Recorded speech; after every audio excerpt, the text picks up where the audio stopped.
Okay, just before I reach the total bottom of this container here, what I'm going to do, I'm going to take a quick reading, see where we're at.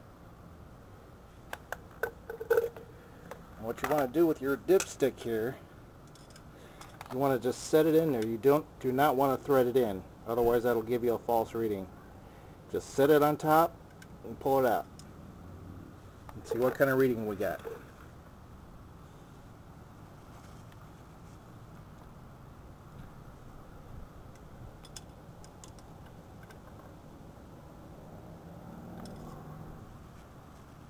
Yeah, it looks like it's right at to the top of the hash marks.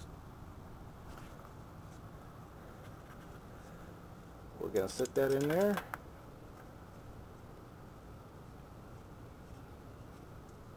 Tighten it up. Here I realized after the fact that I was able to take the very end of that funnel and just attach it right to the gallon of oil here. I could have saved myself a whole lot of time and aggravation.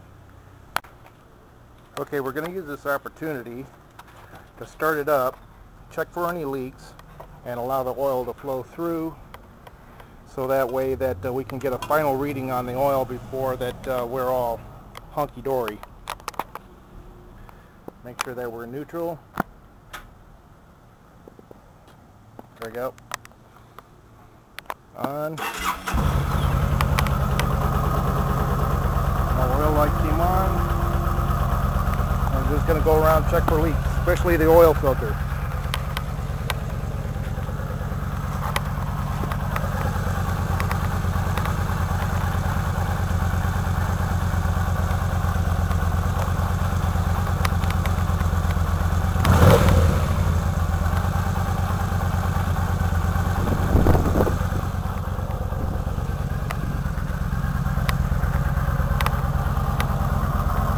Still good.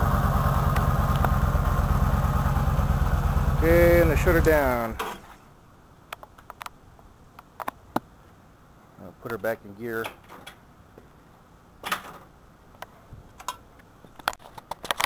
Now we're going to wait about 5 minutes or so.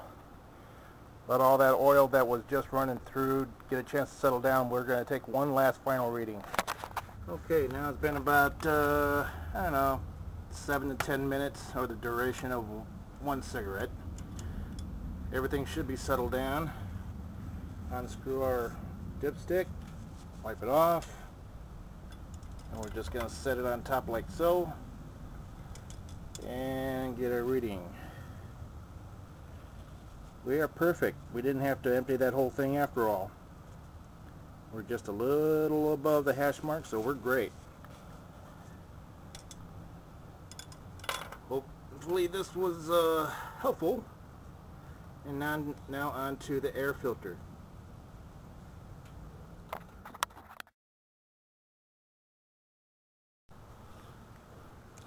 Now replacing the air filter is going to be a much easier task than changing out the oil. It's going to be so easy you'll be like, I wonder how I didn't think of that before. Okay, we got our 1/4 drive socket with extension, bit adapter on the end, and of course we got our bit. Just take it to the 4 bolts,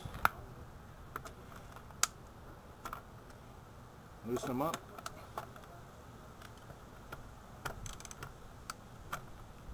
I like to tend to have one of these little magnetic trays sitting by just to make sure I'm not going to be losing my shit.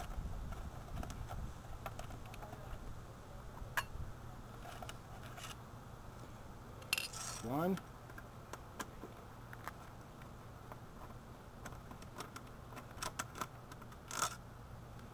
2.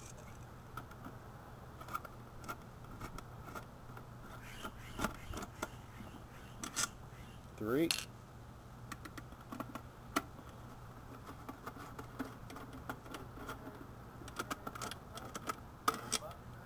And there's 4. Take our cover off and set that over here. And here we got our old air cleaner assembly. Yeah, it's looking pretty nasty. Take our new one, and they were so nice to tape it up for us.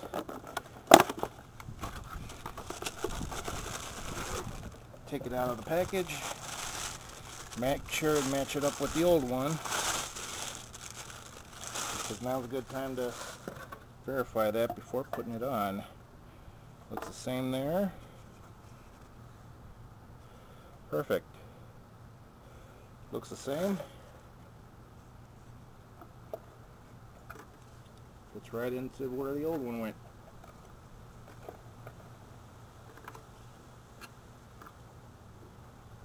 Take our cover, line up the holes, and start threading them in.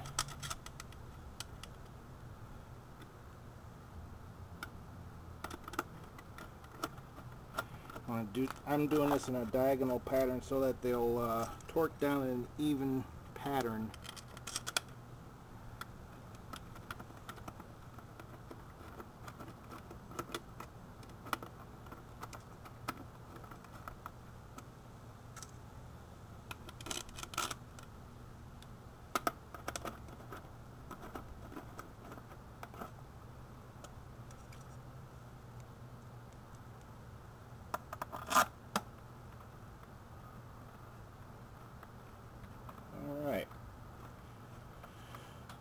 Bolt number 4,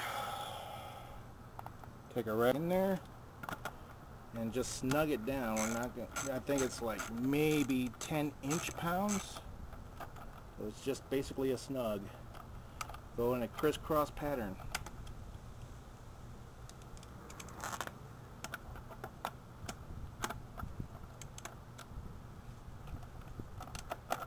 There. And when I say 10 inch-pounds, that basically means you really don't need a torque wrench for this. It's just holding the cover on. Alright, and we're done. New oil, new air filter. New oil, air, and there we go. We're done. New oil filter, new air filter. We're good for 4,000 miles. Check our mileage.